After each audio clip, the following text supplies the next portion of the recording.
식이치료하는 외과의사 송재현입니다. 지난번에 비타민C 주사요법에 대해서 얘기를 한번 하자고 했었어요. 그래서 오늘 여기에 대해서 좀 자세하게 설명을 드리려고 합니다.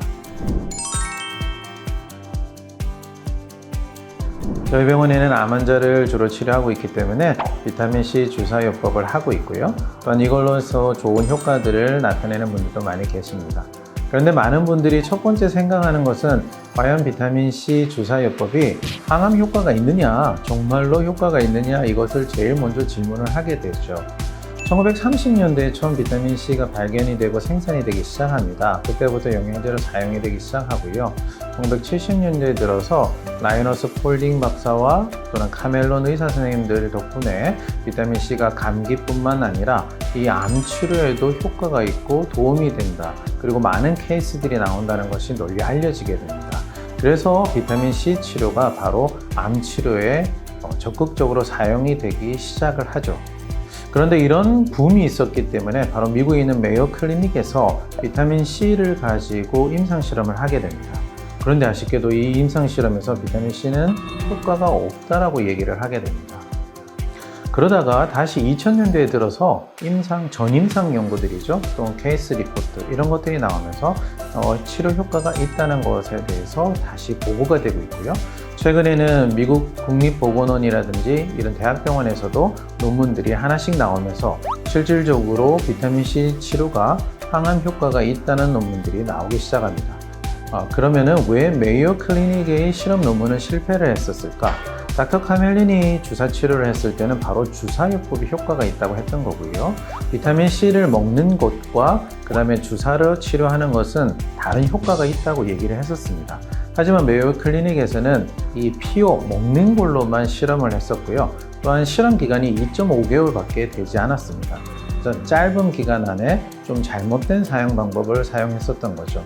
그래서 이것에 대해서 메이오 클리닉에서 나중에는 실험 논문이 좀 잘못되었다라고 얘기를 하게 되었습니다. 결국 지금 최근에 나온 논문들은 치료가 효과가 있다는 논문들, 특히 주사요법을 했을 때는 다양한 효과를 나타낸다는 것이 나오고 있습니다. 그래서 저는 자신 있게 바로 이 비타민C 주사요법은 항암 치료에 효과가 있다, 이렇게 얘기할 수 있습니다. 그럼 두 번째로 왜 그렇게 효과가 있다면 대학병원에서는 하고 있지 않을까? 또는 이것이 아직 근거가 없다라고 얘기하는 것 때문에 고민하시는 환자분도 많이 있습니다. 그러면 대학병원에서 하지 못하는 이유 중에 하나는요.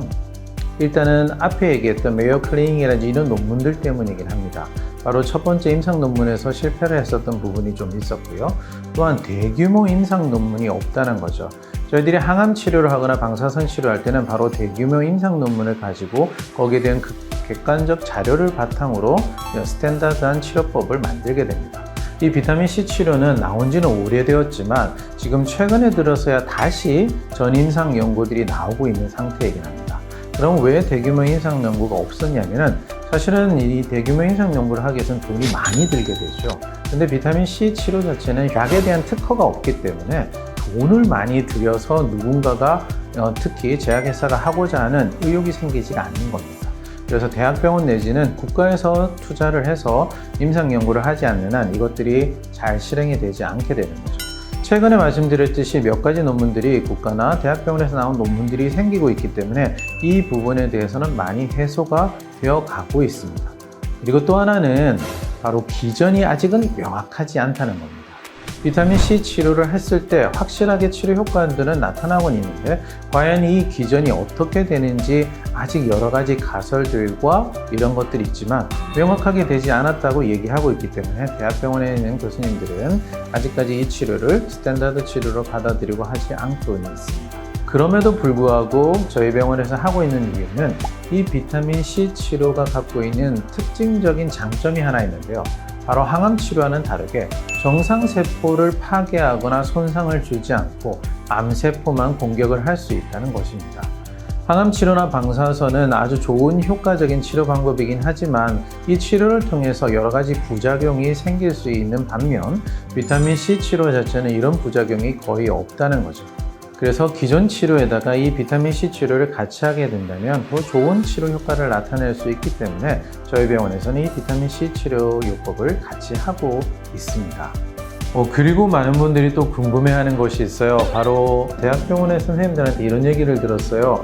방사선이나 항암 치료를 할 때 같이 하게 되면 이런 항암과 방사선의 효과를 떨어뜨려서 비타민C 치료를 같이 하지는 마세요라는 얘기를 들었다고 하는 분도 계시거든요. 2000년대 초반에 나왔던 논문이 항암 치료와 비타민C 치료를 같이 했을 때 항암 효과를 좀 떨어뜨릴 수 있다는 논문이 있었습니다. 그리고 상식적으로 생각할 때에 항암과 방사선 치료는 산소 독성으로 암세포를 공격을 하는데 바로 비타민C는 항산화제이기 때문에 당연히 효과를 떨어뜨릴 것이다 라고 생각이 되는 거죠. 근데 첫 번째 얘기하면요, 왜 효과가 없었냐면 비타민C 자체를 산화된 비타민C를 사용했던 논문입니다. 왜 이 논문은 산화된 비타민C를 사용했냐면 비타민C는 여러 방향으로 우리 세포 안으로 들어갈 수가 있는데 산화가 되기 전 단계인 환원된 비타민C는 비타민C가 들어가는 특별화된 채널이 있습니다. 거기를 통해서 들어가게 되고요. 그 다음에 산화가 된 비타민C는 포도당 수용체로도 들어갈 수가 있습니다. 그런데 암세포는 특별하게 이 포도당 수용체, 즉 포도당이 들어가는 길이 엄청나게 늘어가 있기 때문에 비타민C를 암세포에 많이 주기 위해서는 이 산화된 비타민C를 투여하는 게 좋겠다라고 생각한 거죠. 하지만 이 산화된 자체의 비타민C를 넣게 되면 여러 가지 부작용이 생길 수가 있습니다. 그렇기 때문에 당연히 이 논문은 실패를 했던 거죠. 두 번째, 항산화제인 비타민C 치료가 항암과 방사선의 효과를 떨어뜨리진 않을까 하는 부분에 있어서는 항암제로서의 비타민C 작용은 산화제로 작용하기 때문입니다. 이게 왜 그러냐면요, 저희들이 산화된 비타민C를 투여하면 부작용이 많지만 환원 상태의 비타민C를 투여하게 되면 우리 몸에서 항산화 작용을 하고 난 다음에 비타민C가 산화된 형태로 다시 바뀌는 거죠. 그런데 정상세포에는 카탈라이저라는 효소가 있기 때문에 다시 다 환원이 돼서 이것이 정상세포를 공격하지는 않습니다. 그런데 암세포에서는 정상세포보다 이 카탈라이저라는 효소가 급격하게 줄어들어 있기 때문에 산화된 비타민C가 암세포를 주로 공격하고 환원이 되지 않는다는 거죠. 실질적으로 암세포를 공격할 때는 비타민C가 산화가 된 상태로 공격을 하고 있어서 항암제라든지 방사선 치료와 절대 상충하는 작용을 나타내지 않습니다. 더군다나 항암제 단독으로 사용했을 때 점점 이 항암제의 효과가 떨어지는 경우가 있는데 그것은 어떻게 되냐면은 암세포에 있는 글루타치온이라는 강력한 항산화제가 이 항암제의 효과를 떨어뜨린다고 합니다. 그러면은 산화제로 공격하는 비타민C가 항암제나 방사선 치료와 상충하지는 않는다. 그건 알겠는데 정말 효과가 있었느냐? 이것을 증명하는 논문이 2017년도에 나왔었습니다. 물론 세포 실험이긴 하지만 항암제 단독으로 했을 때보다 비타민C와 항암 또는 방사선을 같이 했을 때 훨씬 더 효과가 좋았다는 거죠. 그렇기 때문에 비타민C 치료는 항암제와 방사선 치료와 절대 상충을 일으키지 않고 더 좋은 효과를 발휘할 수 있다고 보시는 것이 좋겠습니다. 하나만 더 설명을 드리고 싶은 것은요, 방금 산화된 비타민C가 암세포에 들어갔을 때는 환원되지 못하고 계속 산화된 상태로 남아있게 된다고 그랬잖아요. 그때 암세포 안에 있는 이 글루타치온을 많이 소진하게 됩니다. 그래서 비타민C 치료가 이 산화된 상태로 계속 암을 공격하기도 하지만 또 암세포 안에 있는 환원제들을 많이 제거를 해버리게 되죠. 항암제가 들어갔을 때 항암제를 환원시켜 줄 수 있는 방어인자가 많이 없기 때문에 항암제가 훨씬 효과적으로 작용할 수 있다는 겁니다. 그래서 항암 치료나 방사선 치료가 하고 계신 분들은 이 비타민C 요법을 같이 하는 것이 정말 좋은 방법이라고 생각합니다. 옛날까지는 비타민C 치료가 항암에 효과가 없다 또는 효과 있다가 왔다 갔다 한 것이 사실이긴 합니다.